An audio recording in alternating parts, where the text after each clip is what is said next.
মোৰ নতুন ব্লগলৈ আপোনালোকক সকলোকে স্বাগতম জনাইছো। আজি অকমান শপিং কৰো বুলি ওলাই আহিলো। এতিয়া আমি আছো এটো গুৱাহাটী চেন্ট্ৰেলত। আজি ভাবিলো এতিয়া পূজা যেহেতু পাইছে কিনো নতুন কালেকশন আহিছে চাওচোন, আৰু আপোনালোককো মই ভাবিলো অলপমান কালেকশন কিছুমান দেখুৱাও। মোৰ আজি ব্লগটো বনোৱাৰ একো প্লেনিং নাছিলে, কিন্তু যেহেতু মই আহিছোৱে গতিকে ভাবিলো এটা ব্লগ বনাও। বলক এতিয়া আমি গুৱাহাটী চেন্ট্ৰেলৰ ভিতৰলৈ সোমাই যাওঁ।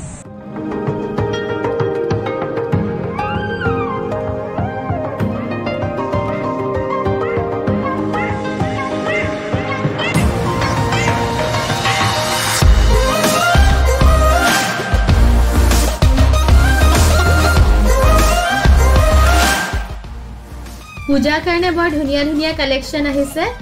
এইটো সব মানে ড্ৰেছ হয়, আৰু মোৰ সিধা মানে ড্ৰেছতে পুতুকতে চকুটো যায়। মানে মই খুব কমফৰ্টেবল পাওঁ ড্ৰেছ বিলাক পিন্ধি। এইটো এটা ড্ৰেছ, অলপ শৰ্ট ড্ৰেছ, আৰু প্ৰিন্টটো বৰ ধুনীয়া, আৰু কাপোৰৰ কোৱালিটি খুব ধুনীয়া।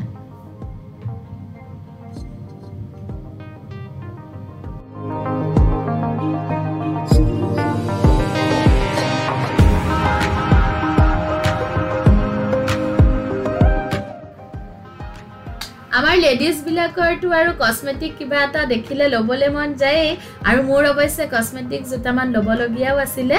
আৰু এইদৰে সেলস গাৰ্ল গৰাকীয়ে বৰ ধুনীয়াকৈ মোৰ ফেচত টেষ্টিং কৰি দেখুৱাই দিছে, আৰু মই দুটামান বস্তু ললো, কিন্তু একেবাৰে লাষ্টতহে তেওঁলোকে হেণ্ড অভাৰ কৰে বিলিং কৰাৰ পাছত।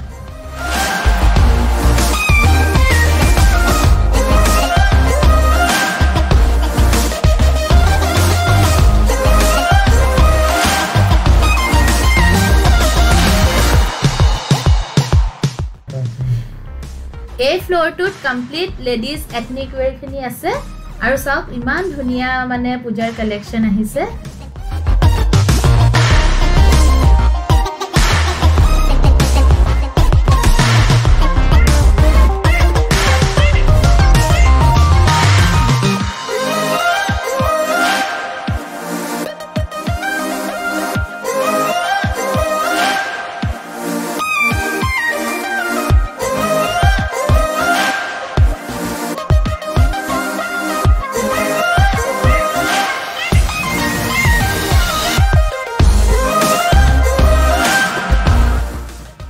আয়ো এবাৰ আকৌ স্যান্ডেলও মানে বাদ দিয়া নাই, মই স্যান্ডেলবোৰ চাই ফুৰিছো, মুঠতে সব চাইছো। আৰু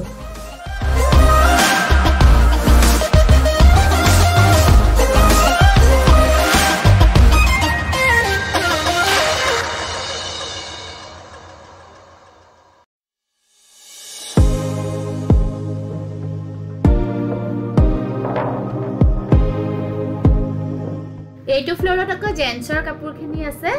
এও আকৌ কিবা এটা চাও বুলি ক'লে, সেইকাৰণে আকৌ এইটো ফ্লোৰলৈ আহিলো।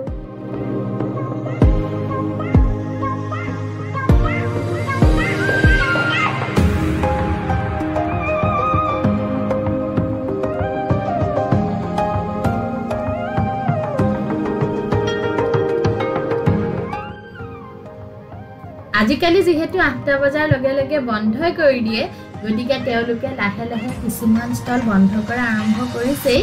আজি বেছি কৰা নহলে শপিং, আকৌ এদিন ভালদৰে আহিব লাগিব।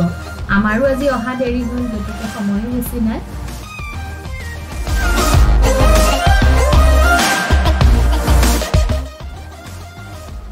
ইয়াৰিংছ বিলাকটো দেখিলে লও লও লাগে, কিন্তু এও কয় আৰু কিমানো ইয়াৰিংছ নুচুৱা আৰু নুলুৱা তুমি, সেইকাৰণে এও খং উঠিব বুলি নললো। আৰু এতিয়া বিলিংটো কৰি লওঁ, তাৰ পাছত আৰু এটা মোৰ বস্তু লব লগা আছে, আপোনালোকক হেতু দেখুৱাই আছো।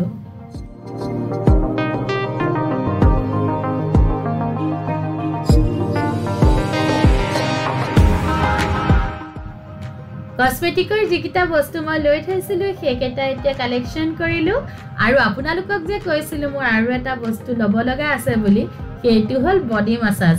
এতিয়া এই চেয়াৰখনতে বহি মই এটা বডি মাসাজ লওঁ, কি যে ৰিলেক্সিং লাগে, মজা লাগে মানে।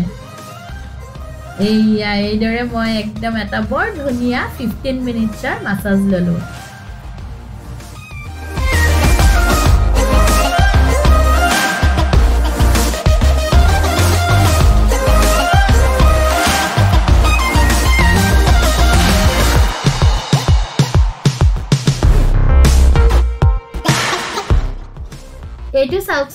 এইটো এটা ফুট পেডিকিউৰ হয় মই আগতে আহোতে লৈছো এইটো এটা থেৰাপিও হয় আৰু ইয়াতে থকা মাছবিলাকৰ নাম ৰেড গাৰা আৰু ইয়াক ডক্টৰ ফিশ বুলিও কয় ভৰিটো ডুবাই দিয়াৰ পিছত আমাৰ ভৰিত থকা যিবিলাক ডেড স্কিন হেবিলাক এই মাছবোৰে কুটি কুটি খাই দিয়ে আৰু কি যে ৰিলেক্সিং লাগে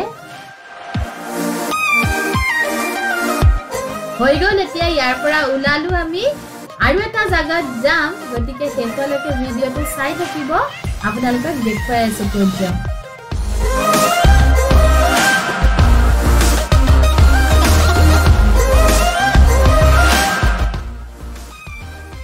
গুৱাহাটী চেন্ট্ৰেলত থাকোতে এওঁক ঘপককে টুইটাৰটো চেক কৰোতে দেখা পালে যে আজি গুৱাহাটী মেডিকেল কলেজৰ ফাউণ্ডেশ্যন ডে আৰু বৰ ধুনীয়াকে লাইটিং কৰি সজাইছে কলেজখন গতিকে এওঁ মোক ক'লে ব'লাচোন এবাৰ চাই আহোঁগে তোমাক দেখুৱাই আৰু বুলি কয় মোক এটা লৈ আহিছে জানেনে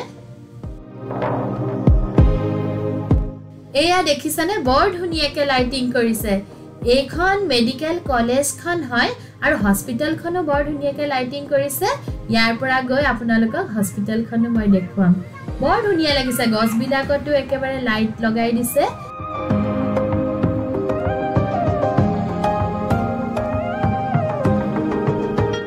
এতিয়া আমি কলেজখনৰ পৰা উভতি আহি আছো এতিয়া আপোনালোকক হস্পিটেলখনো দেখুৱাই দিম এতিয়া আমি হস্পিটেলৰ কেম্পাছৰ ভিতৰলৈ আহিলো হস্পিটেলখনো বৰ ধুনীয়াকৈ সজাইছে লাইটিং কৰিছে আৰু এইখনটো এখন বেলেগ এখন দুনিয়া আৰু ইয়াতে মানুহে বেমাৰ আজাৰ লৈ ব্যস্ত হৈ থাকিবলগীয়া হয় আৰু তাৰ মাজতে যাতে মানুহে অকমান মনটো মানে মানুহৰ ভাল লাগে অকমান যাতে সুখ পায় সেই বুলিয়ে এইদৰে লাইটিং সাইটিং কৰি দিছে আৰু আজিলৈ মোৰ ব্লগটো মই এখিনতে সামৰিছো আপোনালোকে যদি মোৰ ভিডিঅ'টো চাই ভাল পালে লাইক কৰিব কমেন্ট কৰিব আৰু সাবস্ক্ৰাইব কৰি দিব বাই বাই